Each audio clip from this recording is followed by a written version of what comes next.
ನಮಸ್ಕಾರ. ಅಷ್ಟಾವಕ್ರ ಗೀತೆಯ ಕಳೆದ ಸಂಚಿಕೆಯಲ್ಲಿ ಈ ದೇಹ ನಾನಲ್ಲ ಅನ್ನೋ ಅರಿವಿರಬೇಕು ಅನ್ನೋದ್ರ ಬಗ್ಗೆ ಮಾತಾಡಿದ್ದಾಯ್ತು. ಈಗ ಮುಂದಿನ ಶ್ಲೋಕವನ್ನು ನೋಡೋಣ. ನೀನು ಬ್ರಾಹ್ಮಣ ಮುಂತಾದ ವರ್ಣಕ್ಕೆ ಸೇರಿದವನಲ್ಲ, ನೀನು ಬ್ರಹ್ಮಚಾರಿ ಮುಂತಾದ ಆಶ್ರಮಕ್ಕೆ ಸೇರಿದವನಲ್ಲ, ನೀನು ಇಂದ್ರಿಯಗಳಿಗೆ ಕಾಣದವನು, ನೀನು ನಿರಾಕಾರಿ, ವಿಶ್ವಸಾಕ್ಷಿ ಹಾಗೂ ಅಸಂಗನಾಗಿರುವೆ, ಸುಖಿಯಾಗಿರು. ಮನುಷ್ಯ ಯಾವ ಜಾತಿ ಧರ್ಮಕ್ಕೂ ಸೇರಿದವನಲ್ಲ ಅಂತ ಇಲ್ಲಿ ವಿಶ್ವಮಾನವ ಪ್ರಜ್ಞೆಯನ್ನ ನಮಗೆ ಅಷ್ಟಾವಕ್ರ ನೀಡ್ತಾ ಇದ್ದಾನೆ. ನಾವು ಒಂದಷ್ಟು ನಮ್ಮದೇ ಆದಂತಹ ಜಾತಿ ಧರ್ಮ ಪಂಗಡಗಳನ್ನ ಮಾಡ್ಕೊಂಡಿರ್ತೀವಿ. ಅದಕ್ಕೆ ಅಸೋಸಿಯೇಟ್ ಆಗಿ ಅದೇ ನಾನು ಅಂತ ಕೂತ್ಕೊಂಡ್ರೆ ಅಧ್ಯಾತ್ಮದಲ್ಲಿ ಸಾಧನೆ ಸಾಧ್ಯವಿಲ್ಲ. ಯಾಕಂದ್ರೆ ಇದ್ಯಾವುದೂ ನಾವಲ್ಲ. ಇದಕ್ಕೆ ವಜ್ರಸೂಚಕ ಉಪನಿಷತ್ತು ತುಂಬಾ ಚೆನ್ನಾಗಿ ಹೇಳುತ್ತೆ. ಬ್ರಾಹ್ಮಣನೆಂದರೆ ಯಾರು? ಜೀವನೇ, ದೇಹವೇ, ವರ್ಣವೇ, ಜ್ಞಾನವೇ, ಕರ್ಮವೇ, ಧರ್ಮವನ್ನಾಚರಿಸುವವನೇ. ಎಲ್ಲರಿಗೂ ಹುಟ್ಟು ಸಾವು ಸಾಮಾನ್ಯ. ಕರ್ಮದಿಂದಾಗಿಯೇ ಅನೇಕ ಶರೀರಗಳನ್ನು ಧರಿಸುತ್ತೇವೆ. ಎಲ್ಲ ಶರೀರಗಳಲ್ಲೂ ಆತ್ಮದ ಸ್ವರೂಪ ಒಂದೇ ಆಗಿದೆ. ಈ ಶರೀರವೇ ಬ್ರಾಹ್ಮಣನೆಂದು ಹೇಳಲು ಸಾಧ್ಯವಿಲ್ಲ. ಈ ಶರೀರವು ಪಂಚಭೂತಗಳಿಂದ ನಿರ್ಮಿತವಾಗಿದ್ದು ಎಲ್ಲರಿಗೂ ಒಂದೇ ರೂಪವಿದೆ. ಹಾಗಾಗಿ ಈ ಶರೀರ ಬ್ರಾಹ್ಮಣವಲ್ಲ. ವಜ್ರಸೂಚಿಕ ಉಪನಿಷತ್ತು ಇಲ್ಲಿ ಬರೀ ಬ್ರಾಹ್ಮಣನ್ ಮಾತ್ರ ಟಾರ್ಗೆಟ್ ಮಾಡ್ತಿದೆ ಅಂತಲ್ಲ, ಅಥವಾ ಹಿಂದೂಗಳನ್ನ ಟಾರ್ಗೆಟ್ ಮಾಡ್ತಿದೆ ಅಂತಲ್ಲ. ಅದು ಆ ಕಾಲದಲ್ಲಿ ಯಾವುದು ಪ್ರಾಬಲ್ಯವಾಗಿತ್ತೋ ಅದ್ರ ಕುರಿತದು ಮಾತಾಡ್ತಿರೋದ್ರಿಂದ ಅದನ್ನ ನಾವು ಇವತ್ತು ಅಪ್ಲೈ ಮಾಡ್ಕೊಳ್ಳುವಾಗ ಎಲ್ಲರಿಗೂ ಅಪ್ಲೈ ಮಾಡ್ಕೊಳ್ಳುವಂತ ವಿಷಯ, ಅವತ್ತು ಕೂಡ ಎಲ್ರಿಗೂ ಅಪ್ಲೈ ಮಾಡ್ಕೊಳ್ಳುವಂತ ವಿಷಯವೇ ಇಲ್ಲಿ ಬ್ರಾಹ್ಮಣನ ಉದಾಹರಣೆಯಾಗಿ ತಗೊಂಡಿದೆ ಅಷ್ಟೇ. ಹಾಗೆ ಪ್ರತಿಯೊಬ್ಬನೂ ತನ್ನ ತನ್ನ ಧರ್ಮವನ್ನ ತನ್ನ ತನ್ನ ಮನೆಗಳಲ್ಲಿ ನಮ್ಮ ಆಚರಣೆಗೆ ಇಟ್ಕೊಂಡು ಇನ್ನೊಬ್ಬರನ್ನ ಗೌರವಿಸ್ತಾ ಬದುಕಿದ್ರೆ ಬಹುಶಃ ಮತ್ತಷ್ಟು ಶಾಂತಿ ನೆಮ್ಮದಿ ಈ ಸಮಾಜದಲ್ಲಿ ನೆಲೆಸೋದಕ್ಕೆ ಸಾಧ್ಯ. ಇದು ಸಾಮಾಜಿಕವಾಗಿ ಒಂದು ವಿಷಯವಾದ್ರೆ, ನಾನು ಕಂಡುಕೊಳ್ಳೋದ್ರಲ್ಲಿ, ಸತ್ಯವನ್ನ ಕಂಡುಕೊಳ್ಳುವುದರಲ್ಲಿ, ನಿಬ್ಬಾನವನ್ನ ಕಂಡುಕೊಳ್ಳಬೇಕು ಅಂತಂದ್ರೆ, ಕೈವಲ್ಯವನ್ನ ಸಾಧಿಸಬೇಕು ಅಂತಂದ್ರೆ, ನಾನು ಲಿಂಗೈಕ್ಯವಾಗಬೇಕು ಅಂತಂದ್ರೆ ಇವೆಲ್ಲವನ್ನು ಹೊರತಾಗಿ ನಾನು ಎಲ್ಲವನ್ನು ಕಳಚಿಕೊಂಡು ನಾ ಬರ್ಬೇಕಾಗತ್ತೆ. ಅದಕ್ಕೆ ಇಂತಹ ಉಪನಿಷತ್ತುಗಳು, ಇಂತಹ ಕೋಟ್ಗಳು ನಮ್ಗೆ ನಾವು ಅನ್ಕಂಡೀಷನ್ ಮಾಡ್ಕೊಳ್ಳಕ್ಕೆ, ಡಿಪ್ರೋಗ್ರಾಮ್ ಮಾಡ್ಕೊಳ್ಳಕ್ಕೆ ಸಹಾಯವಾಗುತ್ತೆ. ಇಲ್ಲಿ ಬ್ರಾಹ್ಮಣ ಅಂತ ತಕ್ಷಣ ಇಲ್ಲಿ ಬರೀ ಅವನ್ ಮಾತ್ರ ಅಂತಲ್ಲ, ಅದು ಎಕ್ಸಾಂಪಲ್ ಆಗಿ ಕೊಡ್ತಾ ಹೋಗಿದ್ದಾರೆ. ಸೊ ಇಲ್ಲಿ ಪ್ರತಿಯೊಬ್ಬನು ಹುಟ್ಟಿ ಸಾಯ್ತಿರ್ತಾನೆ, ಮತ್ತೊಬ್ಬ ಬರ್ತಿರ್ತಾನೆ. ಯಾವ ಜಾತಿಯವನ್ಗಾದ್ರೂ ಅದೇನು ತಪ್ಪಿದ್ದಲ್ಲ, ಯಾವ ಧರ್ಮದವನ್ಗಾದ್ರೂ ಅದು ತಪ್ಪಿದೆ. ಎಂತ ಶ್ರೇಷ್ಠ ಧರ್ಮದಲ್ಲಿ ಹುಟ್ಟಿದೀನಿ ಅಂತ ಆತ ಅನ್ಕೊಂಡ್ರು, ಆತನು ಹುಟ್ಟಬೇಕು, ಆತನು ಸಾಯ್ಬೇಕು, ಆತನಿಗೂ ವಯಸ್ಸಾಗತ್ತೆ, ಆತನಿಗೂ ರೋಗ ಬರುತ್ತೆ. ವ್ಯತ್ಯಾಸ ಏನು ಇಲ್ಲ. ಹಾಗೆ ಇಲ್ಲಿ ನನ್ನದೇ ಶ್ರೇಷ್ಠ, ನನ್ನದೇ ಇದು ಶ್ರೇಷ್ಠವಾದ ಧರ್ಮ, ಶ್ರೇಷ್ಠವಾದ ಜಾತಿ, ನಾ ಇಂಥ ಹುಟ್ಟಿದಕ್ಕೆ ನನ್ನ ಭಾಗ್ಯ ಅದು ಅಂತ ನಾವು ಹೆಮ್ಮೆ ಪಟ್ಕೊಳ್ತಾ ಕೂತ್ಕೊಂಡಾಗ, ನನ್ನಲ್ಲೇ ಅಹಂಕಾರ ಬಂದಾಗ, ಇನ್ನೊಬ್ಬನ ಬಗ್ಗೆ ನಮಗೆ ಕೀಳರಿಮೆ ಬರುತ್ತೆ. ಇಂತೆಲ್ಲ ಭಾವನೆಗಳಿದ್ದಾಗ ಭಗವಂತ ನಮಗೆ ದಕ್ಕೋದಿಲ್ಲ. ಹಾಗಾಗಿ ಇಂಥವೆಲ್ಲವನ್ನೂ ನಾವು ಮೀರಲೇಬೇಕಾಗತ್ತೆ. ಹಾಗೆ ಇಂತಹ ಉಪನಿಷತ್ತುಗಳು, ಇಂತಹ ಶ್ಲೋಕಗಳು ಆಗಾಗ ಯಾಕೆ ಮತ್ತೆ ಮತ್ತೆ ದಾರ್ಶನಿಕರು ಹೇಳ್ತಾ ಬಂದಿದ್ದಾರೆ ಅಂದ್ರೆ, ನಾನೇ ಶ್ರೇಷ್ಠ ಅಂತದ್ದು ಜಾತಿ ವಿಷಯದಲ್ಲಾಗ್ಲಿ, ಅಂತಸ್ತಿನ ವಿಷಯದಲ್ಲಾಗ್ಲಿ, ನನಗಿರೋ ಜ್ಞಾನದ ವಿಷಯದಲ್ಲಾಗ್ಲಿ, ಸೌಂದರ್ಯ, ನನ್ನ ಶಕ್ತಿ, ಸಾಮರ್ಥ್ಯ, ಪಾಂಡಿತ್ಯ, ಯಾವುದೇ ವಿಷಯದಲ್ಲಾಗ್ಲಿ ನಾನು ಹೆಮ್ಮೆ ಪಟ್ಟುಕೊಂಡು ನನಗೆ ಅಹಂಕಾರ ಬಂದ್ರೆ, ನಾನು ಶ್ರೇಷ್ಠ, ನನ್ನದು ಶ್ರೇಷ್ಠ ಅಂತ ಬಂದಾಗ ಇನ್ನೆಲ್ಲರನ್ನು ಕೀಳಾಗಿ ನೋಡ್ತೀನಿ. ನನ್ನಲ್ಲಿ ಅಹಂಕಾರ ಹೆಚ್ಚಾಗತ್ತೆ ಹೊರತು ಕಡಿಮೆ ಆಗಲ್ಲ. ಎಲ್ಲಿ ಅಹಂಕಾರ ಇರುತ್ತೆ ಅಲ್ಲಿ ಅಧ್ಯಾತ್ಮ ದಕ್ಕಲ್ಲ. ಹಾಗಾಗಿ ಇದು ಉದಾಹರಣೆ ಅಷ್ಟೇ. ಹಾಗಿಲ್ಲಿ ಪ್ರತಿಯೊಬ್ಬರು ಹುಟ್ಟು ಬರಲೇಬೇಕು, ಪ್ರತಿಯೊಬ್ಬರು ಸಾಯಲೇಬೇಕು. ಅದು ಯಾವುದೇ ವ್ಯತ್ಯಾಸ ಇಲ್ಲ. ಯಾವುದೇ ಜಾತಿ ಆಗ್ಲಿ, ಧರ್ಮವಾಗ್ಲಿ, ಯಾವುದೇ ಪ್ರಾಣಿ ಕೂಡ ಆಗಿರ್ಲಿ, ಅದಿಲ್ಲಿ ಬಂತು ಅಂದ್ರೆ ಹೋಗ್ಲೇಬೇಕು. ಹಾಗೆ ಬರೀ ಒಂದು ಜೀವವನ್ನ ಬ್ರಾಹ್ಮಣನಕ್ಕಾಗಲ್ಲ. ಯಾಕಂದ್ರೆ ಒಂದ್ಸಲಿ ಅವನು ಹಿಂದುವಾಗಿ ಹುಟ್ಟಬಹುದು, ಒಂದ್ಸಲಿ ಮುಸಲ್ಮಾನಾಗಿ ಹುಟ್ಟಬಹುದು, ಒಂದ್ಸಲಿ ಕ್ರಿಶ್ಚಿಯನ್ ಆಗಿ ಹುಟ್ಟಬಹುದು, ಮುಂದಿನ ಜನ್ಮ ಹುಟ್ಟಿದಾಗ ನಾಸ್ತಿಕನೂ ಆಗ್ಬಿಡ್ಬೋದು. ಅದು ಅವನಿಗೆ ಬಿಟ್ಟಿರುವಂತದ್ದು. ಹಾಗೆ ವರ್ಣವೇ ಬ್ರಾಹ್ಮಣವೆಂದು ಹೇಳಲು ಸರಿಯಲ್ಲ. ಋಷ್ಯಶೃಂಗನು ಜಿಂಕೆಯಿಂದ, ಕೌಶಿಕನು ದರ್ಭೆಯಿಂದ, ಜಂಬೂಕನು ಜಂಬೂಕದಿಂದ, ವಾಲ್ಮೀಕಿ ಹುತ್ತದಿಂದ, ವ್ಯಾಸನು ಮತ್ಸ್ಯಗಂಧಿಯಿಂದ, ಗೌತಮನು ಬೆನ್ನಿನಿಂದ, ವಶಿಷ್ಠನು ಊರ್ವಶಿಯಿಂದ, ಅಗಸ್ತ್ಯನು ಕುಂಭದಿಂದ ಜನಿಸಿರುವುದರಿಂದ, ಇವರೆಲ್ಲರೂ ಜಾತಿ ಪ್ರಸಕ್ತಿ ಇಲ್ಲದೆ ಜ್ಞಾನೋದಯವಾದ್ದರಿಂದ, ಅನೇಕರು ಮಹರ್ಷಿಗಳಾಗಿರುವುದರಿಂದ ವರ್ಣವೇ ಬ್ರಾಹ್ಮಣನೆಂದು ಹೇಳಲು ಸರಿಯಿಲ್ಲ. ಯಾವುದೋ ಒಂದು ಧರ್ಮಕ್ಕೆ, ಇದು ಬರೀ ಹಿಂದೂ ಧರ್ಮದಲ್ಲಿ ಈ ಕಲ್ಪನೆ ಇತ್ತು ಅಂತ ಅನ್ನಕ್ಕಾಗಲ್ಲ. ಎಲ್ರಲ್ಲಿ ಹೇಗೆ ಜೀಸಸ್ನ ಒಪ್ಕೊಳ್ಳ ಮಿಕ್ತರು ಎಲ್ರು ನರಕಕ್ಕೆ ಹೋಗ್ಬಿಡ್ತಾರೆ ಅಂತ ಹೇಗೆ ಕ್ರಿಶ್ಚಿಯನ್ಸ್ ಹೇಳ್ತಾರೆ, ಅವನೇ ಮಾರ್ಗ, ಅವನೇ ಸತ್ಯ, ಅವನನ್ನ ಶರಣಾಗ್ಬೇಕು, ಅವನಲ್ಲಿ ಇಲ್ಲ ಅಂದ್ರೆ ನರಕಕ್ಕೆ ಹೋಗ್ಬಿಡ್ತಾರೆ ಅಂತ ಹೇಗೆ ಹೇಳ್ತಾರೆ, ಅವ್ರ ಪ್ರಕಾರ ಬೇರೆ ಎಲ್ಲಾ ಧರ್ಮದ ನರಕಕ್ಕೆ ಹೋಗ್ಬಿಡ್ತಾರೆ. ಸೊ ಜೀಸಸ್ ಕರುಣಾಮಯಿ ಯಾರಿಗೆ ಅಂದ್ರೆ ಅವ್ನಿಗೆ ಶರಣಾದ್ರು ಅವ್ನ ಧರ್ಮದಲ್ಲಿ ಇದ್ದವನ್ಗೆ. ಇನ್ನೊಬ್ಬನಿಗೊಂದು ಕರುಣಾಮಯಿ ಅಲ್ಲ. ಅದು ಕರುಣೆನಾಗಕ್ ಸಾಧ್ಯ ಇಲ್ಲ. ಅವನು ಜೀಸಸ್ ಬೇರೆ ಧರ್ಮದವರಲ್ಲಿ ಯಾರೇ ಆಗಿರ್ಲಿ, ಅವನನ್ನು ಅವನು ಕರುಣೆಯಿಂದ ನೋಡಲ್ಲ ಅಂದ್ರೆ ಅದು ಕರುಣೆಯೇ ಆಗೋದಿಲ್ಲ. ಎಲ್ಲರನ್ನೂ ಸಮಾನವಾಗಿ ನೋಡೋದು ಮಾತ್ರ ಕರುಣೆ ಆಗುತ್ತೆ. ಅಂದ್ರೆ ಪ್ರತಿಯೊಂದು ಧರ್ಮಗಳು ಮತಗಳು ಈ ರೀತಿನೇ ಮಾಡ್ಕೊಂಡ್ಬಿಡುತ್ತೆ. ನಂದೇ ಶ್ರೇಷ್ಠ, ಇದೇ ಸರಿಯಾದ ದಾರಿ, ಇನ್ಯಾವುದು ದಾರಿ ಸರಿನೇ ಅಲ್ಲ, ಇನ್ಯಾವುದಕ್ಕೂ ಭಗವಂತ ಮೆಚ್ಚದೇ ಇಲ್ಲ ಅನ್ನಂಗೆ ಪ್ರತಿಯೊಂದು ಧರ್ಮವೂ ಮಾಡ್ಕೊಂಡಿದೆ. ಬರೀ ಯಾವ್ದೋ ಒಂದು ಧರ್ಮ ಅಂತಲ್ಲ. ಹಾಗೆ ಜೀಸಸ್ ಹಾಗೆ ಹೇಳಕ್ ಸಾಧ್ಯ ಇಲ್ಲ. ಅವನು ಇಲ್ಲಾಂದ್ರೆ ಅವನು ಯೇಸು ಕ್ರಿಸ್ತನಾಗೋದಕ್ಕೆ ಸಾಧ್ಯವೇ ಇಲ್ಲ. ಅದು ಎರಡರಲ್ಲೂ ಕರುಣೆ ಇಟ್ಕೊಂಡಿರ್ತಾನೆ. ಹೇಗೆ ಗ್ರಾವಿಟಿ ನಾವು ನಂಬಲಿ ನಂಬದೇ ಇರ್ಲಿ, ಅದು ಇಂಡಿಯಾ ಆಗ್ಲಿ, ಪಾಕಿಸ್ತಾನ ಆಗ್ಲಿ, ಅಮೆರಿಕ ಆಗ್ಲಿ, ಎಲ್ಲ ಕಡೆ ಒಂದೇ ರೀತಿ ಕೆಲಸ ಮಾಡುತ್ತೋ ಹಾಗೆ ಕರುಣೆ, ವಾತ್ಸಲ್ಯ, ಭಗವಂತನ ಕೃಪೆ ಎಲ್ಲವೂ ನಾವು ನಂಬಲಿ ನಂಬದೇ ಇರ್ಲಿ ತನ್ನ ಕೆಲಸ ತಾನು ಮಾಡೇ ಮಾಡುತ್ತೆ. ಅಮೆರಿಕಲ್ ಒಂಥರ ಲಕ್ಷ್ಮಿ ಬಿಹೇವ್ ಮಾಡ್ತಾಳೆ, ಇಂಡಿಯಾಲ್ ಒಂಥರ ಲಕ್ಷ್ಮಿ ಬಿಹೇವ್ ಮಾಡ್ತಾಳೆ ಅಂತ ಹೇಳಕ್ಕಾಗಲ್ಲ. ಅಲ್ಲಿ ಲಕ್ಷ್ಮಿನೇ ಪೂಜೆ ಮಾಡಲ್ಲ ಅಮೆರಿಕನ್ಸ್. ಅಲ್ಲಿ ಶ್ರೀಮಂತರು ಇಲ್ವಾ? ಬೇರೆ ಬೇರೆ ದೇಶಗಳಲ್ಲಿ ಶ್ರೀಮಂತರು ಇಲ್ವಾ? ಬೇರೆ ಧರ್ಮಗಳ ಶ್ರೀಮಂತರು ಇಲ್ವಾ? ಅವ್ರು ಯಾರು ಲಕ್ಷ್ಮಿ ಪೂಜೆನೇ ಮಾಡಲ್ಲ. ಎಷ್ಟೋ ಧರ್ಮಗಳು ಸರಸ್ವತಿ ಪೂಜೆನೇ ಇಲ್ಲ. ಹಾಗಂತ ಅವ್ರಿಗೆಲ್ಲ ಜ್ಞಾನವೇ ಸಿಕ್ಕಿಲ್ವಾ ಅಂತ ನಾವು ಪ್ರಶ್ನೆ ಮಾಡ್ಕೋಬೇಕಾಗತ್ತೆ. ನಿಜವಾಗ್ಲೂ ಶ್ರದ್ಧೆ ಯಾರಿಗಿರುತ್ತೋ ಅವ್ನಿಗೆ ಲಕ್ಷ್ಮಿನೂ ಒಲಿತಾಳೆ, ಯಾರಿಗೆ ಶ್ರದ್ಧೆ ಇರುತ್ತೋ ಅವ್ನಿಗೆ ಸರಸ್ವತಿನೂ ಒಲಿತಾಳೆ. ಅಲ್ಲಿ ನಮಗೆ ಮುಖ್ಯ ಆಗೋದಿಲ್ಲ ಅವ್ನು ಯಾವ ಧರ್ಮ ಎತ್ತರೋದು. ಲಕ್ಷ್ಮಿಗೆ ಸರಸ್ವತಿಗೆ ಮುಖ್ಯ ಆಗದಿರೋದು ನಮಗೆ ಮುಖ್ಯ ಆಗ್ಬಿಡುತ್ತೆ. ಇದನ್ನ ನಾವು ಹೋಗಲಾಗಿಸ್ಕೊಂಡಿಲ್ಲ ಅಂತಂದ್ರೆ ನಮಗೆ ಆಧ್ಯಾತ್ಮ ದಕ್ಕಲ್ಲ. ಆಧ್ಯಾತ್ಮ ಅಂದ್ರೆ ಎಲ್ಲರೊಳಗೊಂದಾಗು ಮಂಕುತಿಮ್ಮ, ಅವನು ಚೇತನ ಅವನು ಚೇತನ, ಎಲ್ಲರಲ್ಲೂ ಚೈತನ್ಯವನ್ನ ಕಾಣ್ತಾ ಬದುಕುವುದೇ, ಎಲ್ಲರನ್ನೂ ಒಟ್ಟಾಗಿ ಬದುಕುವುದೇ ನಿಜವಾದ ಆಶಯವಾದ್ದರಿಂದ ಇಲ್ಲಿ ನನ್ನದೇ ಶ್ರೇಷ್ಠ. ಅದು ಯಾವುದೇ ಧರ್ಮವಾಗಲಿ, ಯಾವುದೇ ಜಾತಿಯಾಗಲಿ, ಪಂಗಡವಾಗಲಿ, ನನ್ನದೇ ಶ್ರೇಷ್ಠ ಅಂತ ಕೂತಾಗ ಅಧ್ಯಾತ್ಮದ ತಾನಾಗೆ ಅದು ದೂರ ಆಗ್ಬಿಡ್ತಾನೆ. ಇದಕ್ಕೆ ಶುದ್ಧಲ್ಲಿ ಲಿಸ್ಟ್ ಕೊಟ್ಟಿದ್ರು ನೋಡಿ. ಯಾರು ಬ್ರಾಹ್ಮಣನಿಂದ ಶ್ರೇಷ್ಠ ಇದರಿಂದನೋ ಮೇಲ್ ಜಾತಿಯಿಂದನೋ ಬಂದವರು ಅಂತಲ್ಲ. ಇವರಿಗೆಲ್ಲ ಭಗವಂತ ದಕ್ಕಿಲ್ವಾ? ದಕ್ಕಿದನ ಹಾಗೆ ಯಾವುದೋ ಪರ್ಟಿಕ್ಯುಲರ್ ಒಂದು ಜನಾಂಗಕ್ಕೋ, ಒಂದು ಧರ್ಮಕ್ಕೋ, ಒಂದು ಮತಕ್ಕೋ, ಒಂದು ಚಿಂತನೆಗೆ ಭಗವಂತ ಒಲಿತಾನೆ ಅನ್ನೋ ಒಂದು ನಂಬಿಕೆ ಇದ್ರೆ ಅದನ್ನ ತೆಗೆದುಹಾಕೋದಕ್ಕೆ ಉದಾಹರಣೆಗಳಿಷ್ಟ. ಆಗಿನ ಕಾಲಕ್ಕೆ ಕೊಟ್ಟಂತೆ ಈ ಉದಾಹರಣೆಗಳು ಹೊರತುವೆ.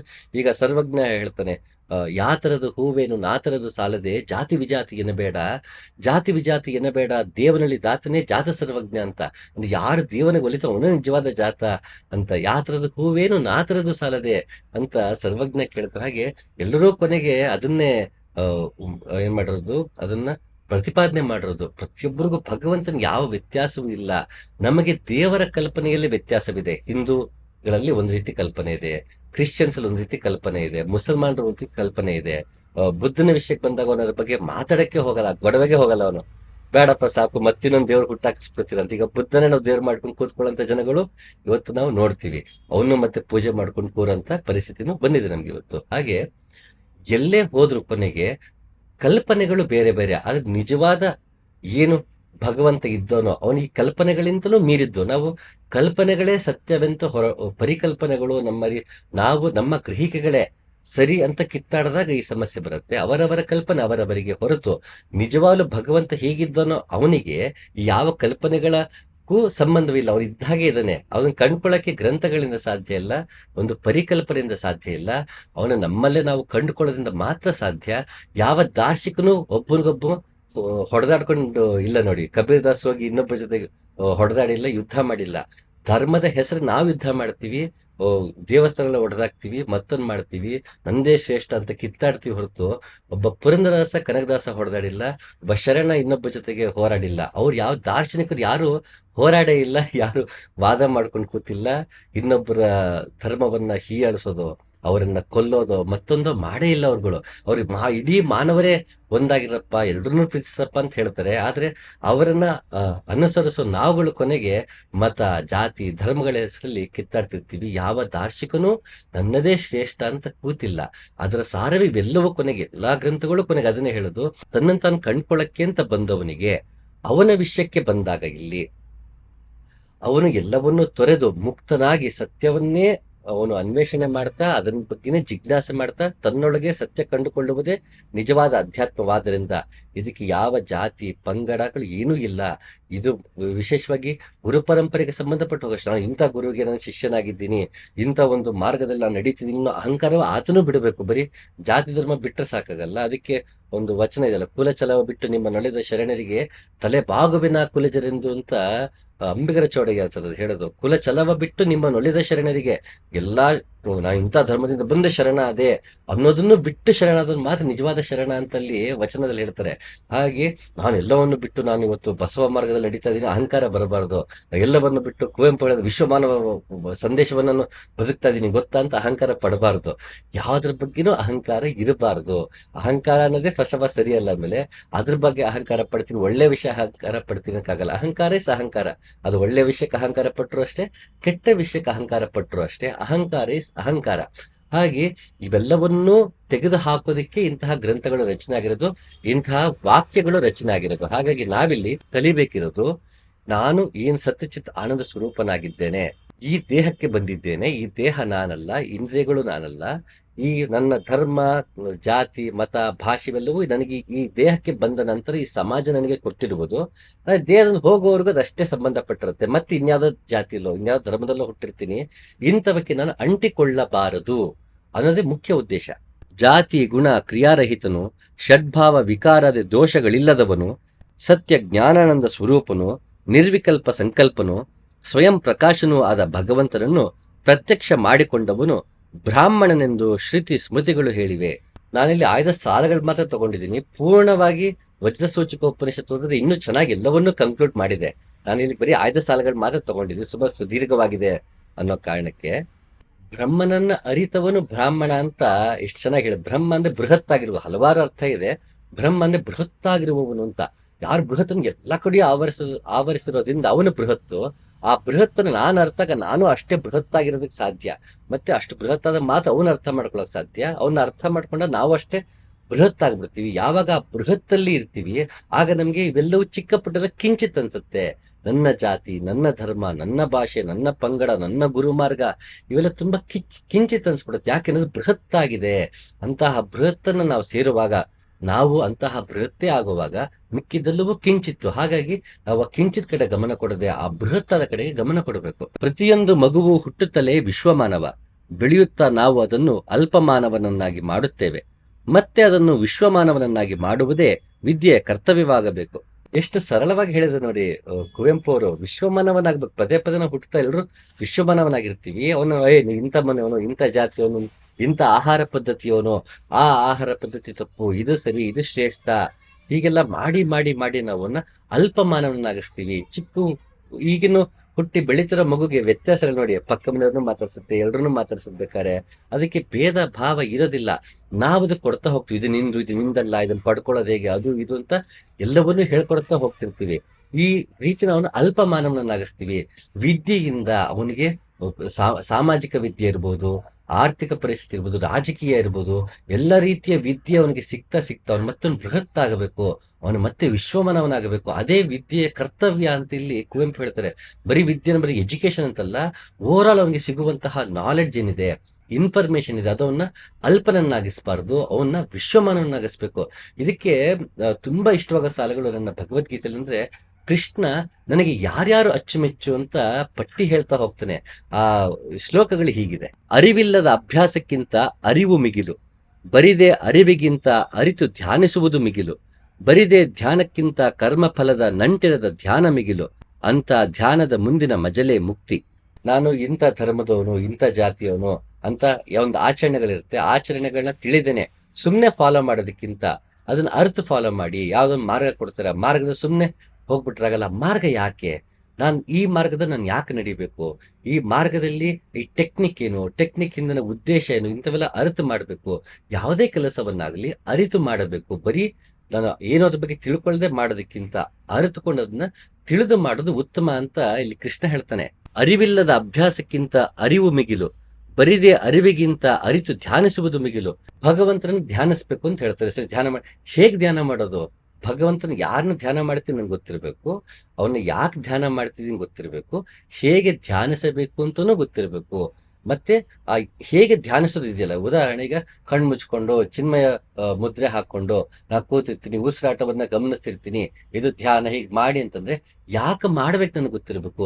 ಯಾಕೆ ಉಸಿರಾಟವನ್ನೇ ಗಮನಿಸ್ಬೇಕು, ನಾನು ಈ ಚಿನ್ಮಯ ಮುದ್ರೆ ಯಾಕೆ ಹಾಕ್ಬೇಕು, ಪದ್ಮಾಸನವನ್ನೇ ಯಾಕೆ ಹಾಕ್ಬೇಕು, ಅಥವಾ ಸಿದ್ಧಾಸನವನ್ನೇ ಯಾಕೆ ಹಾಕ್ಬೇಕು, ನಾನು ಈ ಪಾಸ್ಚರ್ ಅಲ್ಲಿ ಯಾಕೆ ಕೂರಬೇಕು, ನಾನು ಈ ಮಾರ್ಗವನ್ನೇ ಯಾಕೆ ಆಯ್ಕೆ ಮಾಡ್ಕೋಬೇಕು. ಕುಂಡಲಿನಿ ಜಾಗೃತಿ ಮೂಲಾಧಾರದಿಂದ ಮೇರಿ ಏರ್ತಾ ಹೋಗೋದಂತೀವಿ. ಯಾಕೆ ಇರಬೇಕು, ಮೂಲಾಧಾರ ಸಹಸ್ರಕ್ಕೆ ಯಾಕೆ ಇರಬೇಕು, ಡೇಟಾ ಸಹಸ್ರಕ್ಕೆ ಯಾಕೆ ಹೋಗಕ್ಕಾಗಲ್ಲ, ಆಜ್ಞಾ ಚಕ್ರದಿಂದ ಯಾಕೆ ಶುರು ಮಾಡಕ್ಕಾಗಲ್ಲ. ಈ ಪ್ರಶ್ನೆಗಳು ನಮ್ಮಲ್ಲಿ ಮೂಡಬೇಕು.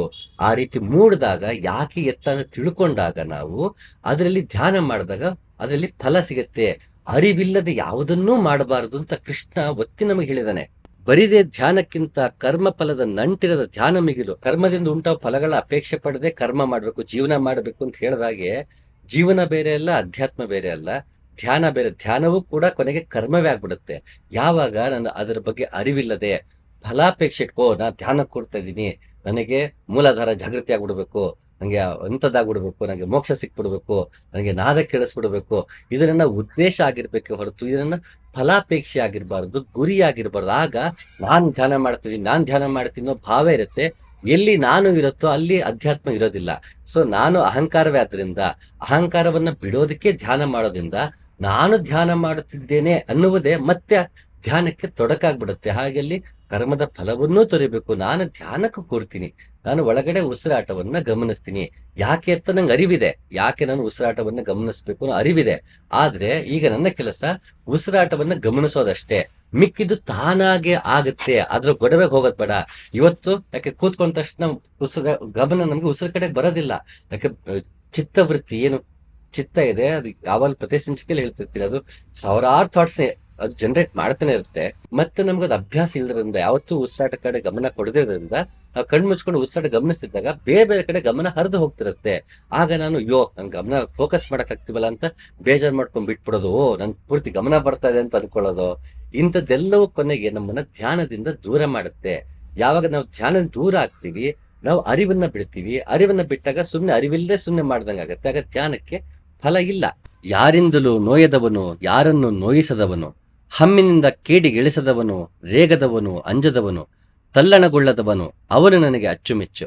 ಹಿಂದೂ ನನಗೆ ಅಚ್ಚುಮೆಚ್ಚು, ಮುಸಲ್ಮಾನ ಅಚ್ಚುಮೆಚ್ಚು ಅಂತನೋ, ಅಥವಾ ಗಂಡ್ಸ್ ಅಚ್ಚುಮೆಚ್ಚು, ಹೆಂಗ್ಸ್ ಅಚ್ಚುಮೆಚ್ಚು ಅಂತ ಇಲ್ಲಿ ಯಾವ್ದನ್ನು ಹೇಳ್ತಿಲ್ಲ. ಯಾರು ಈ ಕ್ವಾಲಿಟೀಸ್ ಇಟ್ಕೊಂಡಿದ್ರು, ಅವನು ಇನ್ನೊಬ್ಬನ ನೋವು ಮಾಡೋದಿಲ್ಲ, ಇನ್ನೊಬ್ಬನ ಕೀಳಾಗಿ ನೋಡೋದಿಲ್ಲ.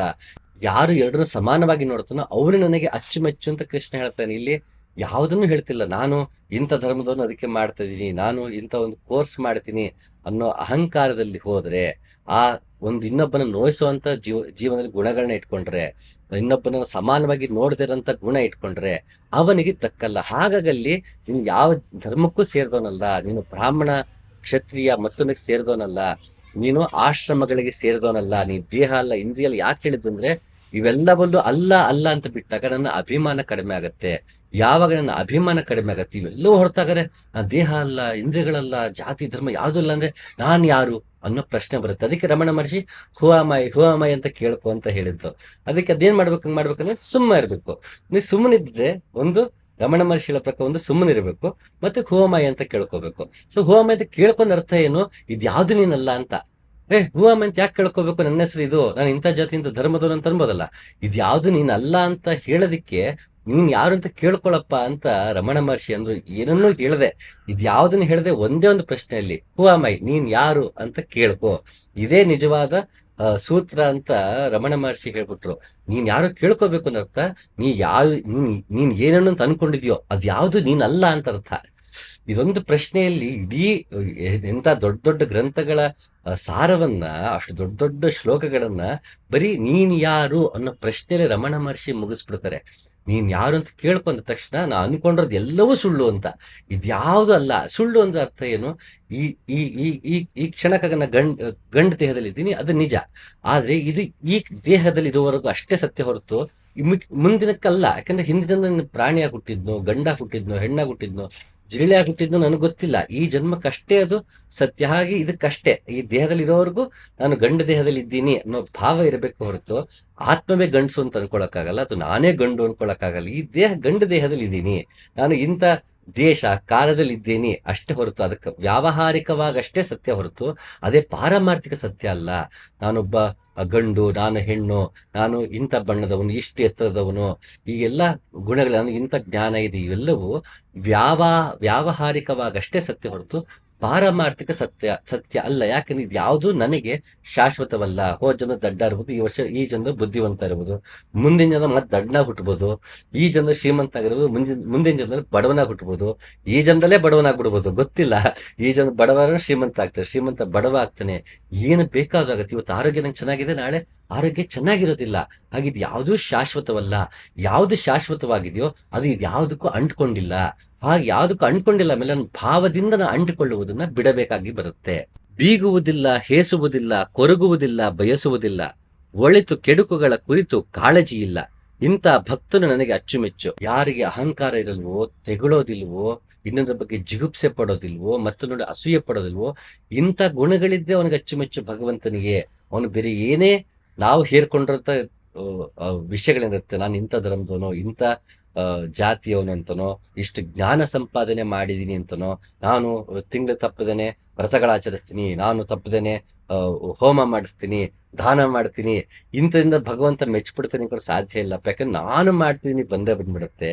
ಇದ್ಯಾವುದಲ್ಲ ನಿಜ ಜೀವನದಲ್ಲಿ ದಿನದ 24 ಗಂಟೆ ಸಮಾಜದ ವ್ಯವಹಾರ ಮಾಡುವಾಗ್ಲೂ ನಾನು ಎಲ್ಲರನ್ನೂ ಪ್ರೀತಿ ನೋಡ್ಕೊಳ್ತಾ, ಯಾರಿಗೂ ನೋಯಿಸ್ತೇನೆ, ಎಲ್ಲರೂ ಸಮಾನವಾಗಿ ನೋಡ್ಕೊಂಡ ಮಾತ್ರ ಭಗವಂತನಿಗೆ ಅಚ್ಚುಮಚ್ಚು. ಅವನು ಯಾವ ಜಾತಿಯವನೇ ಆಗಿರಬಹುದು, ಯಾವುದೇ ಧರ್ಮದವನೇ ಆಗಿರಬಹುದು, ಯಾವುದೇ ಗುರು ಮಾರ್ಗದಲ್ಲೂ ಇರಬಹುದು. ನೀನು ಕಂಡ ಹಾಗೆ ಈ ಬಗೆಯನ್ನು ಕಾಣಲು ಬರಿದೇ ವೇದಗಳನ್ನು ಓದುವುದರಿಂದ ಸಾಧ್ಯವಿಲ್ಲ.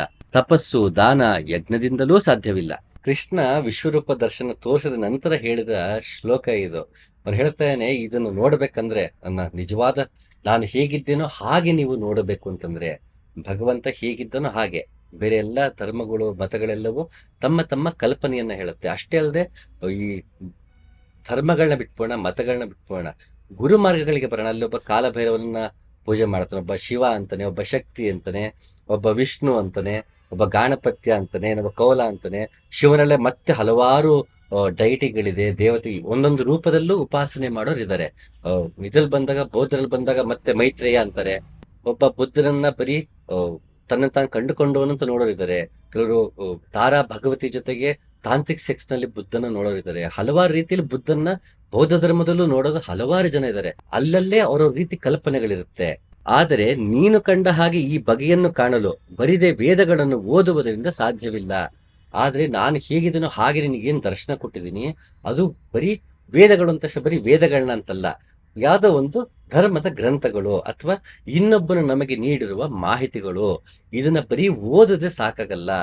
ನಾನೇ ನಾವು ಸತ್ಯವನ್ನು ಕಂಡ್ಕೊಳಕ್ ಹೋಗ್ಬೇಕು, ನನ್ನೊಳಗೆ ಮತ್ತೆ ನಾನು ವಿಶ್ವರೂಪ ದರ್ಶನವನ್ನು ನೋಡಬೇಕು. ಅದಕ್ಕೆ ನಾನು ಎಲ್ಲವನ್ನು ತೊರೆದು ನಾನು ಭಗವಂತನಿಗೆ ಅರ್ಜುನನಂತೆ ಶರಣಾಗಬೇಕು, ದುಂಬಾಲು ಬಿದ್ದು ಪ್ರಶ್ನೆ ಮೇಲೆ ಪ್ರಶ್ನೆ ಕೇಳಬೇಕು, ಅನ್ನ ಎಲ್ಲವೂ ಮಾಡಬೇಕು. ಆಗ ಮಾತ್ರ ನಂಗೆ ವಿಶ್ವರೂಪ ದರ್ಶನ ಸಿಗೋದಕ್ಕೆ ಸಾಧ್ಯ. ಹಾಗೆ ಕೃಷ್ಣ ಹೇಳ್ತಾನೆ, ಭಗವಂತ ಹೇಗಿದ್ದನೋ ಹಾಗೆ ನೋಡ್ಬೇಕು ಅಂತಂದ್ರೆ ನಾವೆಲ್ಲದರಿಂದ ಕಳಿಸ್ಕೊಳ್ಬೇಕು. ಇಲ್ಲ ಅಂದ್ರೆ ಸಾಧ್ಯ ಇಲ್ಲ. ಬರೀ ಓದಿನಿಂದ ಸಾಧ್ಯ ಇಲ್ಲ, ಬರೀ ಧ್ಯಾನದಿಂದಲೂ ಸಾಧ್ಯ ಇಲ್ಲ. ಅರಿವಿನಿಂದ ಧ್ಯಾನ ಮಾಡಬೇಕು, ಕರ್ಮದ ಫಲಗಳನ್ನು ಬಿಡಬೇಕು, ಆಗ ಮಾತ್ರ ಸಾಧ್ಯ. ಅರಿವುಗಳನ್ನು ಸುಟ್ಟಿರುವ ಅರ್ಜುನ, ನನ್ನನ್ನು ಈ ಪರಿ ಸರಿಯಾಗಿ ಅರಿಯಲು, ಅರಿತು ಕಾಣಲು, ಕಂಡು ಸೇರಲು ನನ್ನಲ್ಲೇ ನೆಲೆಗೊಂಡ ಭಕ್ತಿಯಿಂದ ಮಾತ್ರ ಸಾಧ್ಯ. ಭಗವಂತನನ್ನ ಕಾಣೋದಕ್ಕೆ, ಭಗವಂತನ ಸೇರೋದಕ್ಕೆ ಭಕ್ತಿಯಿಂದ ಮಾತ್ರ ಸಾಧ್ಯ ಅಂತೇಳಿ ಹೇಳ್ತಾ ಇದ್ದೇನೆ. ಭಕ್ತಿಯ ಅರ್ಥ ತುಂಬಾ ವಿಶಾಲವಾಗಿದೆ. ನಾವು ಆಚರಣೆ ಭಕ್ತಿಯನ್ನೇ ಭಕ್ತಿ ಅನ್ಕೊಳ್ಳೋ ಮಟ್ಟಿಗೆ ನಾವು ಬಂದ್ಬಿಟ್ಟಿದೀವಿ. ನಾವು ಪೂಜೆ ಮಾಡುವುದು ಭಕ್ತಿಯಿಂದ ಪೂಜೆ ಮಾಡುವುದೇ ಹೊರತು ಪೂಜೆ ಮಾಡುವುದೇ ಭಕ್ತಿಯಲ್ಲ. ನಾನು ಹೋಮ ಮಾಡುವುದು ಭಕ್ತಿಯಿಂದ ಹೋಮ ಮಾಡಬಹುದೇ ಹೊರತು ಹೋಮವೇ ಭಕ್ತಿಯಲ್ಲ. ನಾನು ಭಜನೆ ಮಾಡುವಾಗ ಭಕ್ತಿಯಿಂದ ಭಜನೆ ಮಾಡಬೇಕೇ ಹೊರತು ಭಜನೆಯೇ ಭಕ್ತಿಯಲ್ಲ. ಭಕ್ತಿಗೂ ಈ ಆಚರಣೆಗಳಿಗೂ ಸಂಬಂಧವೇ ಇಲ್ಲ. ಇದು ಏನೂ ಇಲ್ಲದೆ ಭಕ್ತಿ ಮಾಡಬಹುದು. ಅಲ್ಲಮನ ಹಾಗೆ, ಲಲ್ಲೇಶ್ವರಿಯ ಹಾಗೆ, ಅಕ್ಕ ಮಹಾದೇವಿಯ ಹಾಗೆ, ಮೀರಾಬಾಯಿಯ ಹಾಗೆ ಅವೇನೂ ಮಾಡದೆ ಭಕ್ತಿ ಮಾಡಿದವರು ಭಗವಂತನನ್ನ. ಹಾಗೆ ಹನುಮಂತ ಯಾವ ಪೂಜೆ ಮಾಡ್ತಾ ಕೂತಿದ್ದ, ಯಾವ ಹೋಮ ಮಾಡ್ತಾ ಕೂತಿದ್ದ, ಅವನು ಎಲ್ರಿಗಿಂತ ದೊಡ್ಡ ಭಕ್ತನ ಹನುಮಂತ ಅಂತ ಇವತ್ತು ಅಂತೀವಿ. ಆದ್ರೆ ಇವತ್ತು ನಾವೇನು ಭಕ್ತಿ ಹೆಸರು ಏನೇನೆಲ್ಲ ಮಾಡ್ತಿದ್ವಿ, ಅದ್ಯಾವುದನ್ನು ಹನುಮಂತ ಮಾಡಿಲ್ಲ. ಅವನು ಮಾಡಿದ್ದು ಭಗವಂತನ ಸೇವೆ, ಭಗವಂತನಲ್ಲಿ ನಿಷ್ಠೆ. ಅವನು ಶ್ರೇಷ್ಠವಾದ ಭಕ್ತ ಹನುಮಂತ ನಮಗೆ. ಆದ್ರೆ ಅವನ್ ಮಾಡ್ತಿರೋ ಅವನಲ್ಲಿದ್ದ ಭಕ್ತಿಯ ಗುಣಗಳನ್ನ ಬಿಟ್ಟು ಇನ್ನೆಲ್ಲ ಮಾಡ್ತಿದ್ವಿ ನಾವು. ಹಾಗೆ ಭಕ್ತಿಯ ಅರ್ಥವೂ ನಮಗೆ ವ್ಯಾಖ್ಯಾನವನ್ನು ಮತ್ತೆ ನಾವು ಪದೇ ಪದೇ ನೆನಪಿಸ್ಕೊಳ್ಳುವಂತ ಪರಿಸ್ಥಿತಿ ಬಂದಿದೆ. ಇದೆಲ್ಲ ಯಾಕಾಗಿದೆ ಅಂತಂದ್ರೆ, ನಾನು ಯಾವುದೋ ಒಂದು ಜಾತಿಗೆ ಧರ್ಮಕ್ಕೆ ಸಿಲುಕಿ ಹಾಕಿಕೊಂಡಿರುವುದರಿಂದ, ನಿಜವಾದ ಅಧ್ಯಾತ್ಮದಿಂದ ಭಗವಂತ ಹೇಗಿದ್ದನೋ ಹಾಗೆ ಕಾಣುವುದರಿಂದ, ನಿಬ್ಬಾನ ಹೊಂದುವುದರಿಂದ, ಕೈವಲ್ಯವನ್ನ ಸಾಧಿಸುವುದರಲ್ಲಿ ಮತ್ತೆ ಸತ್ಯವನ್ನ ಕಂಡುಕೊಳ್ಳುವಲ್ಲ ವಂಚಿತರಾಗ್ತಿದೀವಿ. ಇದಾಗಬಾರ್ದು ಅಂದ್ರೆ ನಾವೆಲ್ಲ ಈ ಈ ಲೇಬಲ್ಗಳಿಂದ ಕಳಚಿಕೊಳ್ಬೇಕು. ನಾನು ಬ್ರಾಹ್ಮಣ ಅನ್ನೋದು, ಅವು ಪ್ರತಿಯೊಂದು ಇನ್ನೊಂದು ಜಾತಿಯಿಂದನೋ ಧರ್ಮದಿಂದನೋ ಭಾಷೆಯಿಂದನೋ ಅಂಟಿಕೊಳ್ಳುವುದು ಬಿಡಬೇಕು. ವ್ಯಾವಹಾರಿಕವಾಗಿ ಬೇಕು. ನನ್ನ ಮಾತೃಭಾಷೆ ಕನ್ನಡ, ಅದನ್ನ ಬದಲಾಯಿಸಕ್ಕಾಗಲ್ಲ. ನಾನು ಮಾತೃಭಾಷೆ ಕನ್ನಡ, ನಾನು ಮಾತನಾಡುವ ಭಾಷೆ ಕನ್ನಡ, ಅದು ವ್ಯಾವಹಾರಿಕವಾಗಿ ಸತ್ಯ. ಆದರೆ ಆತ್ಮಕ್ಕೆ ಭಾಷೆಯೇ ಇಲ್ಲ. ಇದು ನನ್ನ ಮನಸ್ಸಲ್ಲಿ ಇರಬೇಕು. ಅದು ಬರೀ ಕನ್ನಡದ ಪ್ರತಿಯೊಬ್ಬ ಭಾಷೆಯಲ್ಲೂ, ಅದು ವಿಶೇಷವಾಗಿ ತನ್ನ ತಾನು ಕಂಡ್ಕೊಳ್ಳೋರಿಗೆ ಹೇಳುವಂಥದ್ದು. ಇದು ಸಾಮಾನ್ಯ ಜನರಿಗೆ ಇದನ್ನ ನಾನು ಹೇಳಕ್ ಹೋಗಲ್ಲ, ಯಾಕಂದ್ರೆ ಅವ್ರವ್ರಿಗೆ ಬಿಟ್ಟಿರೋದು. ಅದನ್ನ ನಾನು ಪ್ರಶ್ನೆ ಮಾಡಕ್ ಹೋಗಲ್ಲ. ಯಾರು ತನ್ನನ್ನೇ ತಾನು ಕಂಡ್ಕೊಳ್ಬೇಕು ಅಂತ ಹೋಗ್ತಾರೋ, ಕನಿಷ್ಠ ಅವ್ರಿಗೆ ಇದು ಅಪ್ಲೈ ಮಾಡ್ಕೊಳ್ಳೇಬೇಕಾದಂಥದ್ದು ಯಾವುದು ಅಂದ್ರೆ, ತನ್ನ ಜಾತಿ, ಧರ್ಮ, ಭಾಷೆ, ತನ್ನ ಸಂಪತ್ತು, ಜ್ಞಾನ, ತನ್ನ ಸೌಂದರ್ಯ, ದೇಹದ ಆರೋಗ್ಯ, ತನ್ನ ಲಿಂಗ, ಯಾವುದೇ ಆಗಲಿ ಇದೆಲ್ಲವೂ ವ್ಯಾವಹಾರಿಕವಷ್ಟೇ. ಇದರ ಬಗ್ಗೆ ನಾನು ಶ್ರೇಷ್ಠತೆ ಅಥವಾ ಹೆಮ್ಮೆ, ಅಹಂಕಾರ, ಗರ್ವವನ್ನ ಪಡಬಾರದು. ಇದೇ ಶಾಶ್ವತ ನೆಲೆ ಅಂತ ಅನ್ಕೊಳ್ಬಾರ್ದು. ಎಲ್ಲರನ್ನೂ ಸಮಾನವಾಗಿ ನೋಡ್ತಾ, ಎಲ್ಲರನ್ನೂ ಪ್ರೀತಿಸ್ಕೊಳ್ತಾ ಹೋದಾಗ ತಾನಾಗಿ ನಾನು ಸುಖವಾಗ್ತೀನಿ, ತಾನಾಗಿ ಶಾಂತನಾಗ್ತೀನಿ, ತಾನಾಗಿ ನಾನು ವಿಶ್ವಸಾಕ್ಷಿಯಾಗಿ ನೋಡೋದಕ್ಕೆ ಸಾಧ್ಯ. ನೀನು ಬ್ರಾಹ್ಮಣ ಮುಂತಾದ ವರ್ಣಕ್ಕೆ ಸೇರಿದವನಲ್ಲ, ನೀನು ಬ್ರಹ್ಮಚಾರಿ ಮುಂತಾದ ಆಶ್ರಮಕ್ಕೆ ಸೇರಿದವನಲ್ಲ, ನೀನು ಇಂದ್ರಿಯಗಳಿಗೆ ಕಾಣದವನು, ನೀನು ನಿರಾಕಾರಿ, ವಿಶ್ವಸಾಕ್ಷಿ ಹಾಗೂ ಅಸಂಗನಾಗಿರುವೆ, ಸುಖಿಯಾಗಿರು. ನಿರಾಕಾರಿ, ವಿಶ್ವಸಾಕ್ಷಿ ಹಾಗೂ ಅಸಂಗನಾಗಿರುವುದು, ಇದು ಮುಂದೆ ವಿವರಣೆ ಅಷ್ಟಾವಕ್ರನೇ ಕೊಡ್ತಾ ಹೋಗೋದ್ರಿಂದ ಈಗ ಸದ್ಯಕ್ಕೆ ಅದನ್ನ ಬಿಟ್ಟು ಮುಂದೆ ಹೋಗಿರೋಣ. ಸದ್ಯಕ್ಕೆ ನಾನು ಯಾರು ಅನ್ನೋ ಪ್ರಶ್ನೆ ಕೇಳ್ಕೊಳ್ತಾ ಸುಮ್ಮನಿದ್ದು, ಇದು ಯಾವುದೂ ನಾನಲ್ಲ ಅನ್ನೋ ಭಾವ ಮೊದಲು ನಮಗೆ ಮೂಡ್ತಾ ಹೋದಾಗ, ಕೊನೆಗೆ ನಮಗೆ ಇದು ಯಾವುದು ನಾನಲ್ಲ, ನಾನು ಯಾರು ಅನ್ನೋ ಪ್ರಶ್ನೆ ಬರುತ್ತೆ. ಆಗ ಅರಿವಿನಿಂದ ಧ್ಯಾನ ಮಾಡಿದಾಗ, ಕರ್ಮದ ಫಲವನ್ನ ತೊರೆದಾಗ, ನಿಜವಾದ ನನ್ನ ಸ್ವರೂಪ ಯಾವುದು, ಸತ್ಯದ ಸ್ವರೂಪ ಯಾವುದು, ಭಗವಂತನ ಸ್ವರೂಪ ಯಾವುದು ಅರ್ಥ ಆಗತ್ತೆ. ಅಂತಹ ಒಂದು ನಿಜ ಸ್ಥಿತಿ, ಸಹಜ ಸ್ಥಿತಿ ಎಲ್ಲರಿಗೂ ಸಿಗಲಿ ಅಂತ ಹೇಳ್ತಾ ಮುಂದಿನ ಸಂಚಿಕೆಯಲ್ಲಿ ಮತ್ತೆ ಸಿಗ್ತೀನಿ. ನಮಸ್ಕಾರ.